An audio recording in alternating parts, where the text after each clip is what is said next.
चलिए स्टार्ट करते हैं। S1 को ये हमने एक नया टेम्पलेट इंट्रोड्यूस किया है मैंने रेमेडी को पढ़ाने के लिए फर्स्ट टाइम। हालांकि मैंने नाइट वाले बैच में एक दो रेमेडी पढ़ाई है, लेकिन ये उससे भी अलग है। इसमें कुछ और थोड़ा सा चेंज किया है मैंने। स्क्रोफ्लोसो 1 S1, पहले किसी भी रेमेडी की हम डिस्क्रिप्टिव या डिस्क्रिप्शन जो है वो स्टडी करेंगे। उसमें इम्पोर्टेंट चीज़ें क्या है, एरिया ऑफ एक्शन, वो रेमेडी कहाँ काम करती है, स्पेशल एक्शन जहाँ पे वो रेमेडी को हमें यूज करना ही होता है, मोड ऑफ एक्शन, रेमेडी कैसे काम करती है, किस सिस्टम और किस ऑर्गन पे, हालांकि एरिया ऑफ एक्शन में है लेकिन सिस्टम ऑर्गन से रिलेटेड डिजीज वाइज उसका क्या रोल है, कुछ इंपॉर्टेंट प्रोटोकॉल्स, कोई गोल्डन प्रोटोकॉल अगर है तो उस रेमेडी का जो 100% से भी ज़्यादा इफेक्टिव है, हर जगह काम करता ही है, और हायर डाइल्यूशन या पोटेंसी में रेमेडी को कहाँ यूज कर सकते हैं। स्क्रोफ्लोसो 1 S1 सबसे पहले आप समझिए लिम्फेटिक सिस्टम, लिम्फेटिक सर्कुलेशन पे टॉप रोल इस रेमेडी का है।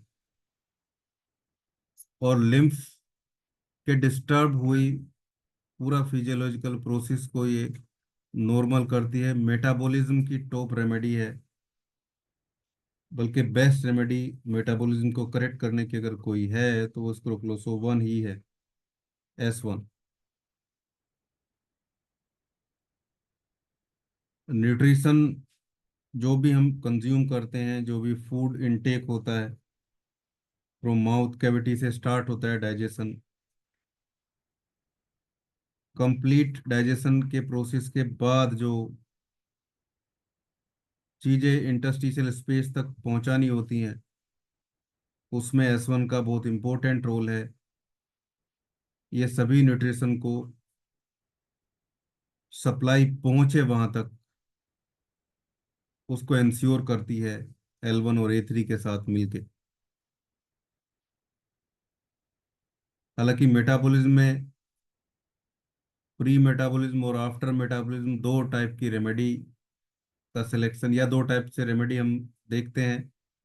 S1 प्री मेटाबॉलिक रेमेडी है, मेटाबॉलिज्म स्टार्ट होने से पहले जो कुछ भी रिक्वायर्ड होता है उसको कंप्लीट करती है, और उसको वो मेटाबॉलिज्म अच्छे से स्टार्ट हो, करेक्ट हो, उसको इंश्योर करती है। आफ्टर मेटाबॉलिज्म या पोस्ट मेटाबॉलिज्म जो रेमेडी है, या पोस्ट मेटाबॉलिक जो रेमेडी है, दैट इज स्क्रोफ्लोसो 2 एंड स्क्रोफ्लोसो 10। हालांकि स्क्रोफ्लोसो 2 भी कई बार आपको प्री मेटाबॉलिक रोल प्ले करती मिलेगी। कंप्लीटली पोस्ट मेटाबॉलिक जो रेमेडी है वो स्क्रोफ्लोसो 10 है।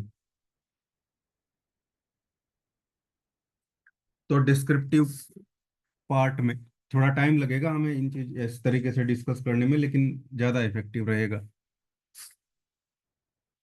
जो फर्स्ट डिस्क्रिप्टिव चीज में आ जाता है, that is it is a metabolic remedy.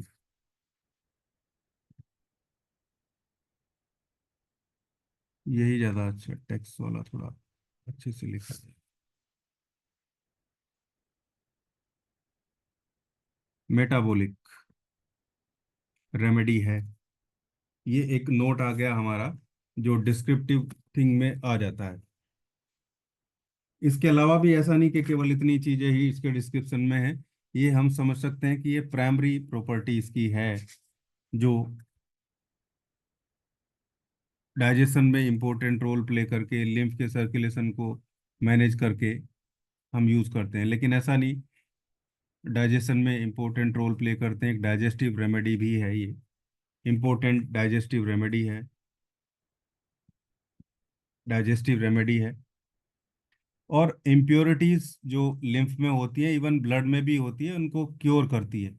Maximum disease जो प्योरिफिकेशन का काम है वो S1 L1 A3 जो मेडिसिन है वो प्ले कर देती है। अच्छा डिटॉक्सिफिकेशन रेमेडी है ये। वाइटल एनर्जी को प्रोमोट करती है या मेंटेन करके रखती है पेशेंट की। और बॉडी के इम्यून सिस्टम को इम्प्रूव करती है। ठीक है।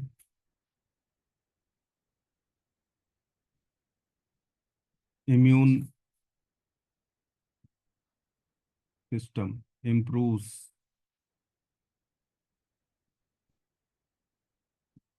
ठीक है।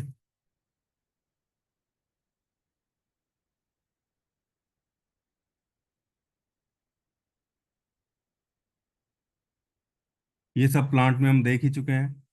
ये प्लांट्स भी हैं जो इम्यूनिटी को इम्प्रूव कर रहे हैं, उसी सारी चीजें। इसके अलावा ये एपिडेमिक में एज ए प्रिवेंटिव रेमेडी भी इसको यूज किया जा सकता है। एक अच्छा प्रिवेंटिव रेमेडी है स्क्रोफ्लोसो 1। गैस्ट्रो इंटेस्टाइनल ट्रैक, जीआईटी की तो टॉप रेमेडी है ही ये, लेकिन क्योंकि इम्यूनिटी पे इफेक्ट है इसका, तो एक अच्छा प्रिवेंटिव रेमेडी भी है। L2 के साथ वर्वन और डब्ल्यू को हम यूज करते हैं किसी भी ऐसे सीजन में जहाँ किसी डिजीज के, खासकर वायरल डिजीज के स्प्रेड होने का डर रहता है, तो आपको L2, वर्वन और डब्ल्यू के ग्लोब्यूल बना के D4 में प्रिवेंटिव रेमेडी के लिए डेल्यूसन 4 या डेल्यूसन 5 को हम यूज करेंगे। इसके अलावा एंटी ड्रग जो स्पेशलिटी है इसकी वो बहुत अच्छी है। मैंने बताया था आपको किसी रेमेडी का इफेक्ट है। ठीक है। तो एंटीडोट नहीं बोलूँगा, एंटी ड्रग हम कह सकते हैं इस रेमेडी को। हालांकि इसके लिए हमें L2 का यूज़ करना चाहिए, L2 बेटर है इस केस में। तो L2 को यूज़ करेंगे। L2 वर्वन मैंने बताया आपको, L2 और वर्वन किसी के भी साइड इफेक्ट हुआ है तो 2 से 3 दिन आप पेशेंट को दे सकते हैं, सुबह दोपहर शाम। सिम्टम कैसे प्रोड्यूस हो रहे हैं? नॉर्मल ऐसा कुछ नहीं है, सिर्फ आपको इफेक्ट रिड्यूस करने तो D4 या D5 दे दीजिए, लेकिन कुछ सिम्टोमेटिकली साइड इफेक्ट भी हैं तो D6 में दीजिए आप इसको। एल्कोहलिज्म में भी हम यूज़ करते हैं इसको, क्योंकि ये भी एक इफेक्ट, ड्रग इफेक्ट ही है। एल्कोहलिज्म के साइड इफेक्ट को भी ये रेमेडी क्लियर करती है। निकोटिन एब्यूज के लिए टॉप रेमेडी है।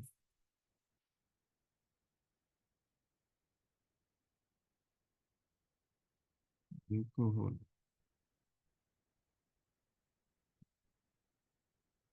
निकोटिन मतलब टोबैको। इवन टी में भी होता है, एक्सेसिव चाय कंज्यूम करने से जो इफेक्ट आते हैं उसके लिए भी S1 मतलब L2W को आप यूज़ कर सकते हैं। L2F1W D6 में। कार्डियक स्टिमुलेटर है ये जो रेमेडी है, वो कार्डियक। ये हालांकि मोड ऑफ एक्शन में आएगा, इसकी कुछ चीज़ें मोड ऑफ एक्शन में भी आएंगी इसकी। मोड ऑफ एक्शन में जैसे मैं ये जो मोड ऑफ एक्शन है इसके लिए कुछ चीज़ें बोलूँ आपको तो।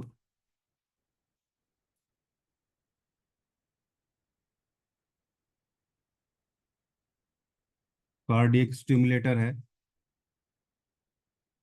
यानी कि हार्ट की एक्टिविटी को इम्प्रूव करता है। इसलिए कुछ लोग बोलते हैं कि S1 को देने से बीपी बढ़ जाए। एक्चुअली वो हीट प्रोड्यूस करता है बॉडी में, हार्ट की एक्टिविटी इंक्रीज करता है, तो ऐसे सिम्टम प्रोड्यूस हो सकते हैं। मैं डिनाई नहीं कर रहा हूँ, लेकिन डायरेक्ट बीपी को बढ़ाना या उसके लिए किसी प्रोटोकॉल में यूज़ करने से नहीं होगा। लेकिन इसके साथ दूसरी रेमेडी, जैसे अगर आपको सीधा ब्लड प्रेशर इंक्रीज ही करना है लो बीपी का, तो आपको ए ग्रुप से कोई रेमेडी देना होगा, खासकर A1 या A3 में से कोई एक। और कोई इलेक्ट्रिसिटी देनी होगी as a stimulator, at as a catalyst. वो RE बेस्ट है या WE भी हो सकती है, दोनों में से कोई एक।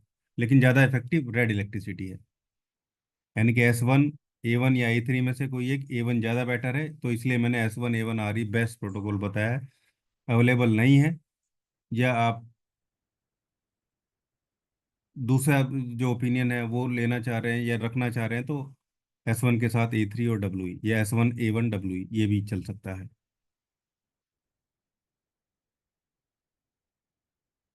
इंसैनिटी में भी इसको यूज़ किया जा सकता है। पैरालिसिस की भी टॉप रेमेडी है ये, स्पेशल एक्शन में लिखूंगा मैं इसको। स्पेशल एक्शन में आपको पैरालिसिस में यूज करेंगे इसके। पैरालिसिस में यूज करिए इसको। 1000 में यूज करिए, अक्यूट एकदम से पैरालिसिस हुआ है, फिर 200 में यूज करिए पेशेंट को। हालांकि ये इसको पॉजिटिव में देने की रिक्वायरमेंट भी पड़ेगी पैरालिसिस के पेशेंट को आफ्टर सम टाइम, जब उसको न्यूट्रिशन सप्लाई करना है, मस्कुलर एक्टिविटी इंक्रीज करनी है। लेकिन इनिशियली हम S1 की बजाय S5 का यूज करते हैं। सेफ साइड, उसको हार्ट की एक्टिविटी इंक्रीज नहीं करनी है, क्योंकि ऑलरेडी अगर लेफ्ट साइड पैरालिसिस है तो हार्ट का इन्वॉल्वमेंट रहता ही है, और मैक्सिमम लेफ्ट साइडेड ही होते हैं पैरालिसिस। नर्वस डिसऑर्डर की भी टॉप रेमेडी है। डिस्क्रिप्टिव थिंग की मैं बात कर रहा हूँ, इसकी जो रेमेडी का एक शॉर्ट डिस्क्रिप्शन क्या हो सकता है। Area of action, area of action, कहाँ रेमेडी काम कर सकती है या कहाँ रेमेडी काम करेगी, इसको देखते हैं अब हम।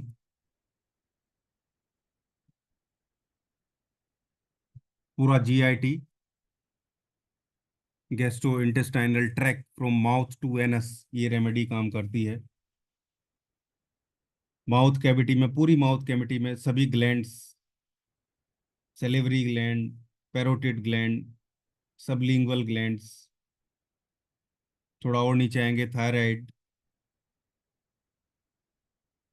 सब मैंडिबुलर ग्लैंड, और म्यूकस मेम्ब्रेन। ठीक है, GIT में सभी ट्रैक, ग्लैंड्स,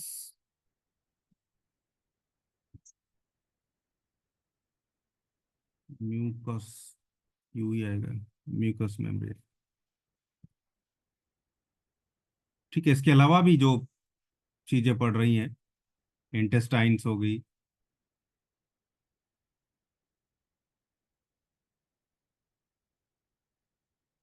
इंटेस्टाइन, वैसे GIT बोल दिया मैंने तो उसमें सभी कुछ आ जाता है, थोड़ा कुछ अलग भी लिखा जा सकता है। एसोफेगस, स्टमक, इंटेस्टाइन, इंटेस्टाइन में फिर अलग अलग चीजें हैं। म्यूकस मेम्ब्रेन है, इंटेस्टाइनल विलाय जो इम्पोर्टेंट रोल प्ले करते हैं ट्रांसपोर्टेशन में भी, रेक्टम, एनस, इन सब जगह, small intestine, large intestine. Liver पे एक्शन है रेमेडी का, लीवर की टॉप रेमेडी है गोल ब्लेडर।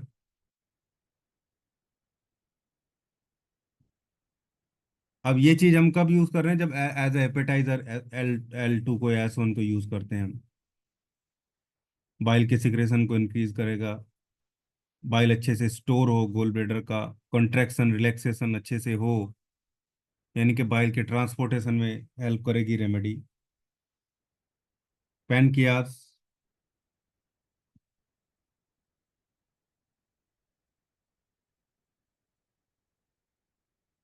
वैसे तो मैंने बताया था कि ये कंप्लीट बॉडी पे काम करती है, यूनिवर्सल रेमेडी है।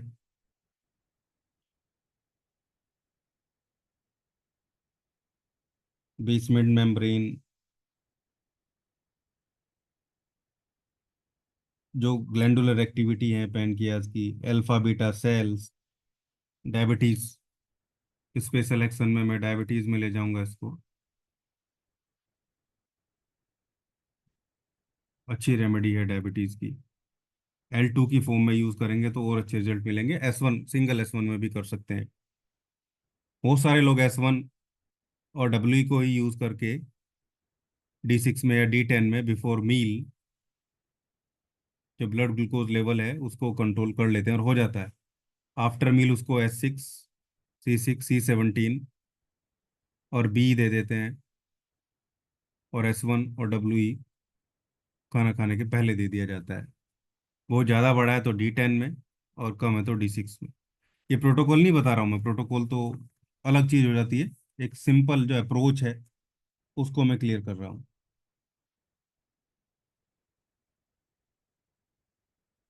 ठीक है, एरिया ऑफ एक्शन में क्या आएगा? लिम्फेटिक सर्कुलेशन, लिम्फेटिक वेसल्स का पूरा सर्कुलेशन। लिम्फेटिक वेसल जो मैंने आपको बताया था कि वन साइडेड ओपन सर्कुलेशन होता है, यानी कि हमेशा हार्ट की तरफ ही इंटरस्टिशियल स्पेस से वापस सर्कुलेशन में लेके जाने का काम लिम्फेटिक वेसल्स करती हैं। लिम्फ को प्यूरिफिकेशन, बीच बीच में लिम्फेटिक वेसल्स में लिम्फ नोड्स होती हैं, ग्लैंड्स होती हैं जो प्यूरिफिकेशन का काम करते हैं, और वो एक चैम्बर की तरह होती हैं। ठीक है, हालांकि मैं बताऊंगा ब्लड और लिम्फ में थोड़ा सा भूल के थोड़ा डिस्टर्ब भी चल रहा है ये पिछला वीक, इसमें दो तीन ऐसे इंसिडेंट्स भी हो गए रिलेशन में, तो उससे थोड़ा चीज़ें डिस्टर्ब हैं, इधर उधर भी जाना पड़ रहा है बहुत।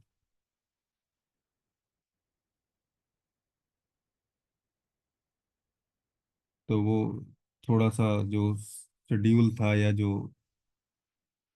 इंडेक्स बनाया था हमने S1 के लिए, उसमें ब्लड और लिम्फ का था, वो नहीं हो पाया। उसको मंडे देखता हूँ मैं, पहले ब्लड और लिम्फ को समझाता हूँ आपको एक बार।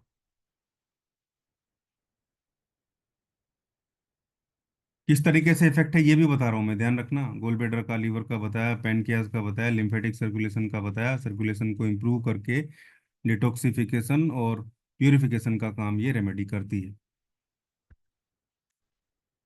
यहाँ काम करती है, क्यों करती है ये बहुत जरूरी है, कैसे करती है ये भी बहुत जरूरी है।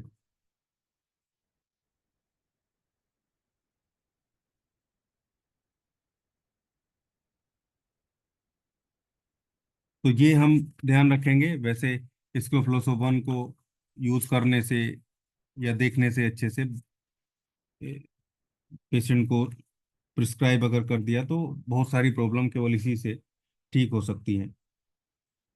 लिम्फ के सिक्रेशन को इम्प्रूव करती है, बढ़ाती है। और लिम्फ बढ़ेगा तो न्यूट्रोफिल्स और दूसरे जो चीज़ें हैं वो WBC वगैरह का पूरा कंपोजिशन इंक्रीज होता है, खासकर लो इम्यूनिटी वाले केस में। और अच्छा इम्यून रेस्पॉन्स पेशेंट का हो जाता है। बॉडी को ये रेमेडी न्यूट्रिशन सप्लाई करती है, बॉडी की स्ट्रेंथ बढ़ाती है, इंक्रीज बॉडी एनर्जी। स्ट्रेंथ ना लिखे एनर्जी में लिखूं, एनर्जी प्रोड्यूसर है ये रेमेडी। L2W ये सब लेथार्जीनेस को, इन सब को ठीक करती है। ओल्ड एज में भी दे सकते हैं। L2W के ग्लोब्यूल बना के आप ओल्ड एज के पेशेंट को देंगे तो वीकनेस ठीक रहेगी उसकी। और जो जो प्रॉब्लम ओल्ड एज में आती हैं वो धीरे धीरे आएंगी, आनी तो है ही वो, लेकिन वो स्लोली आएंगी और बहुत प्रोमिनेंट नहीं होंगी, तकलीफ कम होगी। नर्वस सिस्टम जैसे स्लो हो जाता है धीरे धीरे ओल्ड एज में, याददाश्त कम होने लगती है, उन सबको, या कोई ऐसी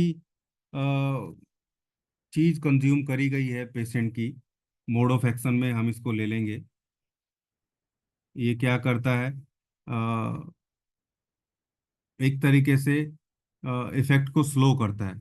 ठीक है, किसके? कोई भी अगर slow poison, slow poison effects को रिड्यूस करता है। जैसे हम बहुत सारी चीजें कंज्यूम कर रहे हैं, इतने सारे इंसेक्टिसाइड पेस्टिसाइड सब यूज हो रहे हैं खाने पीने की चीजों में, ये सब स्लो पॉइजन ही तो हैं। या कोई लगातार पोल्यूटेड इन्वायरमेंट में अनहाइजीनिक चीजें यूज कर रहा है, वो भी स्लो पॉइजन ही है सब। तो स्क्रोफ्लोसोवन या L2WE को या L2F1WE को या L2 वर्वन F1WE को, ये अच्छा प्रोटोकॉल हो जाएगा। वर्मी वो जर्मिसाइडल रेमेडी भी हो जाती है। L2 F1 वर्वन WE को D4 में ग्लोब्यूल्स बना के यूज किया जाए, से यूरिन आउटपुट बढ़ेगा, लिम्फेटिक चैनल पे ये वर्क करके प्योरिफिकेशन के प्रोसेस को इम्प्रूव करेगी, इंक्रीज करेगी। ठीक है, लिख देता हूँ मैं यहीं पे इसको, प्रोटोकॉल में ले आता हूँ यहाँ। L2 War1 और WE। ठीक है, D4 ग्लोबिल देने हैं, और 4 to 5 ग्लोबिल्स देने हैं, बाकी बहुत कुछ तो।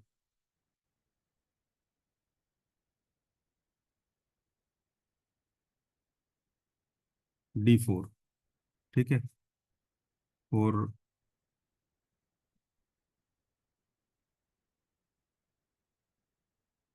ये ज़्यादा सही है, टॉक्सिक इफेक्ट्स या ड्रग इफेक्ट।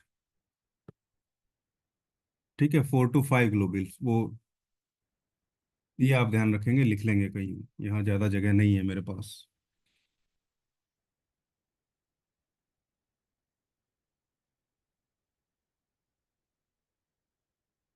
कलर चेंज करते हैं इसको। ठीक है जी। इवन जो निकोटिन है, टोबैको है, या अल्कोहलिज्म हो गया, या टी का इफेक्ट हो गया, ये भी मैंने आपको बताया, इसमें भी आप इसको यूज करेंगे तो चीजें, रिजल्ट आपको वहां पे ये निकाल के देगी, सब चीजों के लिए। कोई भी एडिक्शन चाहे यूज किया है, ड्राई एडिक्शन है, चाहे ड्रग्स जिसको हम बोलते हैं, हेरोइन वगैरह, गांजा, हेरोइन, इन सब के लिए भी। इसके अलावा फेंटनेस, स्पेशल एक्शन में फेंटनेस आ जाएगा इसका।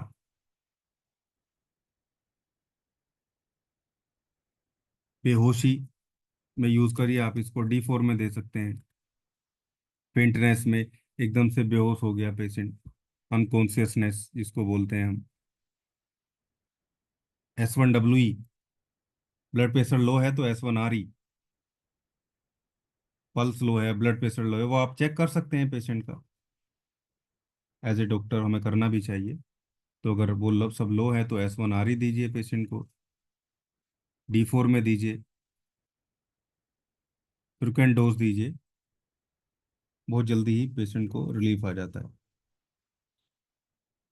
इसके अलावा वीकनेस, अच्छा एपेटाइजर है, स्पेशलिटी में आप एपेटाइजर लिख सकते हैं। एपेटाइजर है, D4 में देना है। L2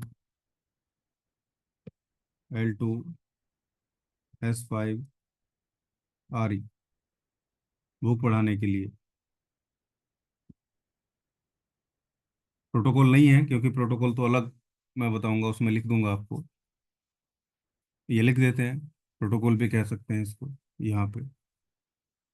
एपेटाइजर L2 S5, फिर प्रोटोकॉल में मैं C15 भी लिखूंगा, C15 और RE, D4।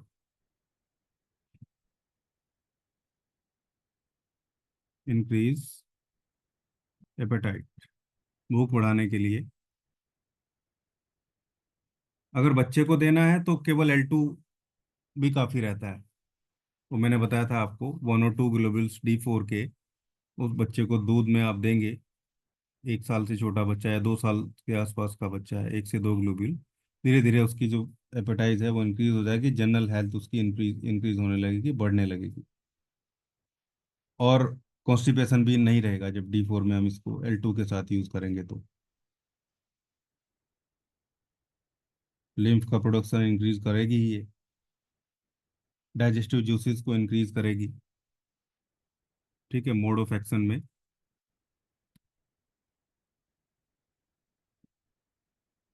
Increase digestive juices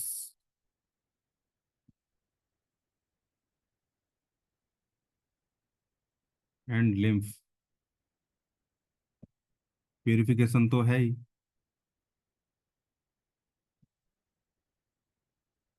purify blood and lymph. मतलब आप समझिए इस सब चीज़ों का मतलब क्या है, इन सब चीज़ों का मतलब है, डिस्क्रिप्टिव चीज़ें तो मैं बताते जा ही रहा हूँ आपको, एरिया ऑफ एक्शन कहाँ कहाँ रेमेडी काम करेगी, और उन सब जगह काम करने में उसका एक्शन क्या होगा। जैसे पल्स लो है, बीपी लो है, फेंटनेस, बेहोश हो गया, तो क्या है, कार्डियक स्टिमुलेटर के तरीके से भी काम करेगी रेमेडी। कार्डियक स्टिमुलेटर होगा, ऑक्सीजन का ट्रांसपोर्टेशन बढ़ेगा, एटीपी इंक्रीज होगा, एनर्जी ज़्यादा मिलेगी पेशेंट को, उसकी बेहोशी खत्म हो जाएगी। जब मैं बोलता हूँ कि ड्रग के इफेक्ट को दूर कर रही है, यानी कि वो पॉइजन इफेक्ट को रिड्यूस करेगी, बॉडी से बाहर निकालेगी उसको। तो ये सब रिलेटेड है एक दूसरे के। इस तरीके से जब हम इसको ब्रेक करके या पार्ट्स में डिवाइड करके पढ़ेंगे तो ज़्यादा अच्छे तरीके से चीज़ें क्लियर होती हैं। सिंगल ही चीज़ों को डिस्क्राइब करने के जैसे पहले मैं करता ही था, हालांकि वो भी बहुत इजी एक्सप्लेनेशन थी, लेकिन ये थोड़ा और इलोबरेटिव है।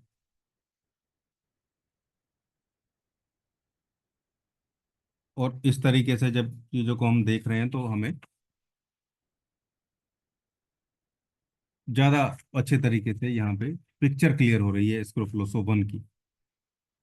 इमरजेंसी रेमेडी भी है ये। जैसे पैरालिसिस में मैंने आपको बता दिया, उल्टी हो रही है, आप केवल सिंगल S1 है आपके पास, किसी को उल्टी हो रही है, आप दे सकते हैं उसको। D6 में, D10 में S1 से वोमिटिंग स्टॉप हो जाती है, चाहे वो गाड़ी में उल्टी क्यों ना हो रही है। हालांकि S1 स्पेसिफिक है, लेकिन S11 स्पेसिफिक है, लेकिन S1 भी कर देगी काम।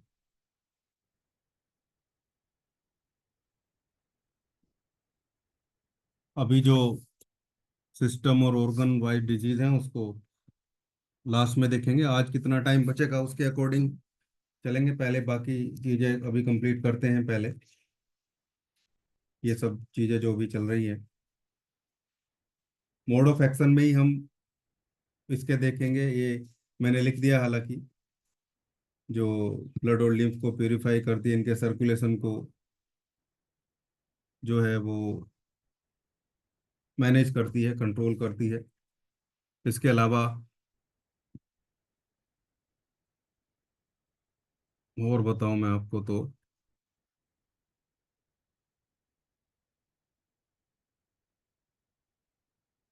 Improves hormone transportation.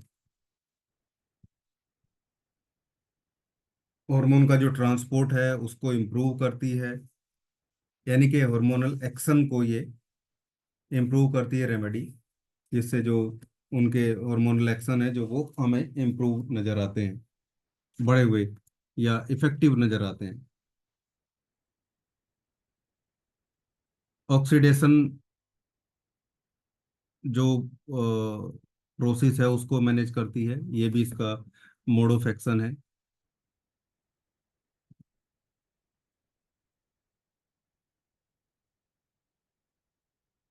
Improve oxidation, ऑक्सीकरण बोलते हैं जिसको हिंदी में, ये भी इम्पोर्टेंट फंक्शन है बॉडी का।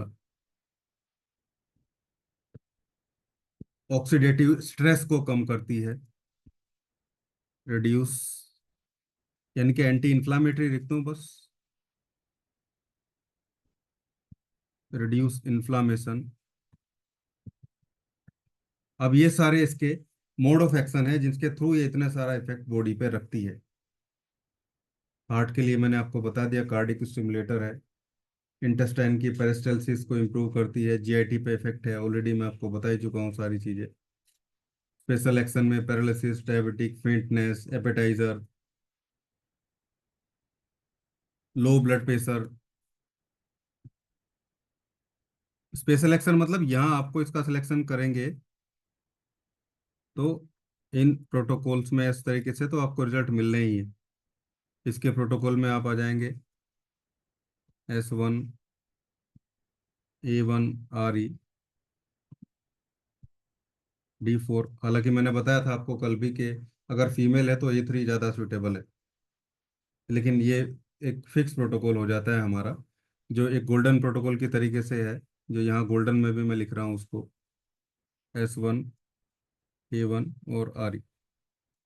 इसके अलावा ये जो रेमेडी है वो म्यूकस मेम्ब्रेन का जो सीक्रेशन है उसको बढ़ा सकती है या घटा सकती है, खासकर नेजल जो सिक्रेशन है उसको। तो कफ और कोल्ड में इफेक्टिव रेमेडी है ये, एक प्रोटोकॉल में इसका लिख देता हूँ, बल्कि मैं गोल्डन में लिखूंगा उसको। S1 A3 C13 F1 पेटोरल 1 मतलब P1 और RE D6। गोल्डन मतलब ये तो फिक्स प्रोटोकॉल हो गया ये आपको। ये A1 नहीं, S1 है। S1 A3 C13 F1 P1 और RE, इसको आप यूज करिए कोल्ड के लिए। कोराइजा, ठीक है, फ्लू लाइक जो सिम्टम्स रहते हैं उन सब के लिए ये गोल्डन प्रोटोकॉल है। 100% इफेक्टिव प्रोटोकॉल है दोनों, इसलिए दोनों मैंने इसमें गोल्डन में यहाँ इन प्रोटोकॉल को रखा है। केवल एक पेज की पिक्चर से आपकी पूरी रेमेडी क्लियर हो जाएगी। आपको क्लास देखनी है, सुननी है, समझनी है। और ये जो आपको अभी सामने दिख रहा है इसका प्रिंट आउट या स्क्रीनशॉट जो भी, वो अपने पास आप रखेंगे। अच्छा, एक मोड ऑफ एक्शन में हो रहेगा इसका, जो जिनका लाइफ स्पैन पूरा हो जाता है आरबीसी का, उनको गार्बेज में ले जाके, स्प्लीन में ले जाके खत्म करने के प्रोसेस में भी ये इंपॉर्टेंट रोल प्ले करती है। और आरबीसी के प्रोडक्शन में भी, मोड ऑफ एक्शन में आरबीसी के प्रोडक्शन में भी आप इसको, ये इम्प्रूव करती है, जैसे एनीमिया के केस में। बल्कि यहाँ ना लिख के मैं इसको एरिया ऑफ एक्शन में लिख दूं, तो आरबीसी, डब्ल्यूबीसी भी, आरबीसी, डब्ल्यूबीसी, प्लेटलेट, सभी कंपोनेंट, तीनों इंपॉर्टेंट कंपोनेंट्स जो ब्लड के हैं, तीनों सेल्स जो ब्लड की हैं, तीनों जगह ये रेमेडी काम करती है इंक्रीज करने के लिए। प्यूरिफिकेशन का प्रोसेस तो है ही, जब ब्लड प्यूरिफिकेशन हमने लिख दिया। और ब्रेन,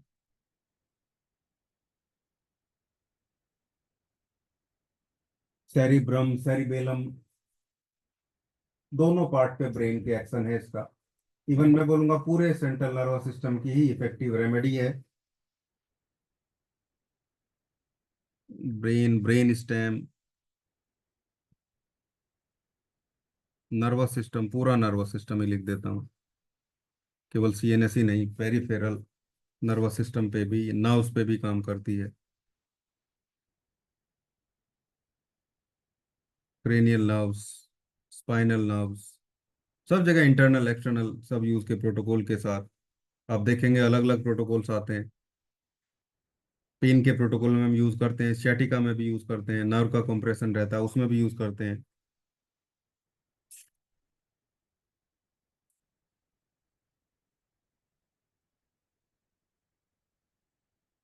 हेपेटो प्रोटेक्टिव है, हेपेटिक वेन्स की अच्छी रेमेडी है। लिम्फेटिक सर्कुलेशन मैंने आपको बता दिया, नर्व फाइबर पे काम करती है रेमेडी।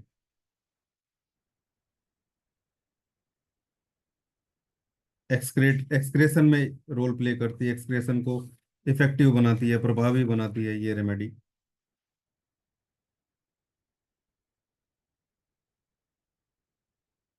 बाकी हम देखेंगे इसको, जो इसकी एक्टिविटी है, जैसे वीकनेस को फिनिश करेगी रेमेडी, मल्टीविटामिन डेफिशिएंसी को क्योर करती है, ठीक करती है। L2W को जब हम यूज करते हैं स्पेशल एक्शन में इसको ले सकते हैं।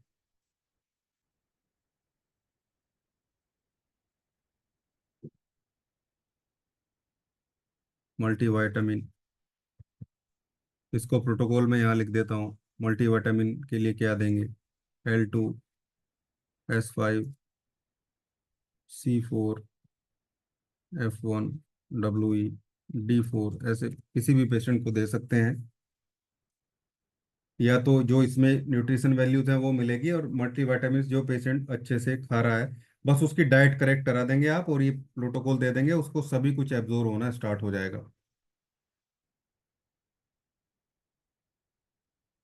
फीवर की रेमेडी है, फीवर में काम करती है, हालांकि वायरल में प्रिवेंटिव ज़्यादा अच्छी रेमेडी है, एंटी वायरल है। और एंटी ड्रग एक्शन, ये मैंने आपको बता दिया, एंटी ड्रग एक्शन जो है वो इसका रहता ही है। इसको कहीं भी आप लिख सकते हैं, एंटी ड्रग मैंने डिस्क्रिप्शन में भी लिख दिया है इसको। एंटी कोगुलेंट है, एंटी कोगुलेंट रेमेडी है। मोड ऑफ एक्शन में लिख दीजिए, स्पेशल एक्शन में लिख दीजिए, स्पेशल में लिखता हूँ।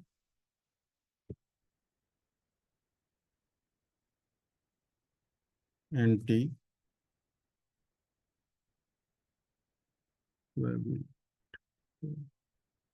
क्या क्या हो रहा है ये,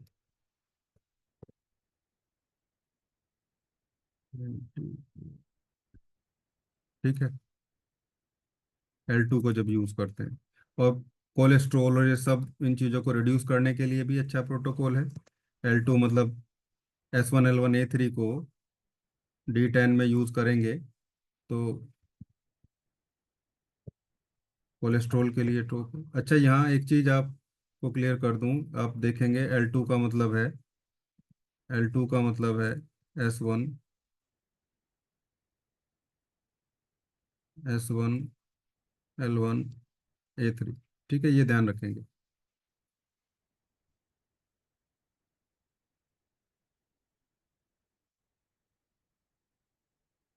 एंटीवायरल ये मैंने आपको बता दिया।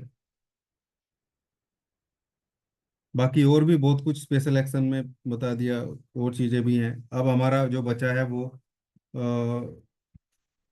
इसका बचा है ऑर्गन, जो रिमेनिंग पार्ट है इसका, रिमेनिंग पार्ट ऑफ स्क्लोसो 1, which we will cover next class on Monday, which is effect on different organs, system and their disease। ये भी इम्पोर्टेंट पार्ट है, अभी टाइम नहीं है उतना हमारे पास। मीटिंग एंड हो जाएगी, दोबारा कनेक्ट नहीं करेंगे, कल हम देखेंगे बाकी। और उम्मीद करता हूँ नया टेम्पलेट है, नई चीज़ें, इसका फीडबैक मैं चाहूँगा ग्रुप में आप लोग बताना कैसा लगा, इफेक्टिव है या क्या कुछ इम्प्रूव करने की जरूरत है अकॉर्डिंग टू यू। क्योंकि ये इस तरीके के टेम्पलेट को मैंने फर्स्ट टाइम ही आज यूज़ किया है, ज़्यादा इफेक्टिव बनाने के लिए क्लास को। और वीडियो आफ्टरनून तक मिल जाएगा आपको, रिकॉर्डिंग। कल इसको कंप्लीट करके बाकी जो आपके क्वेश्चन और क्वेरी हैं उनको हम पूरा कर लेंगे। आज के लिए अभी इतना ही।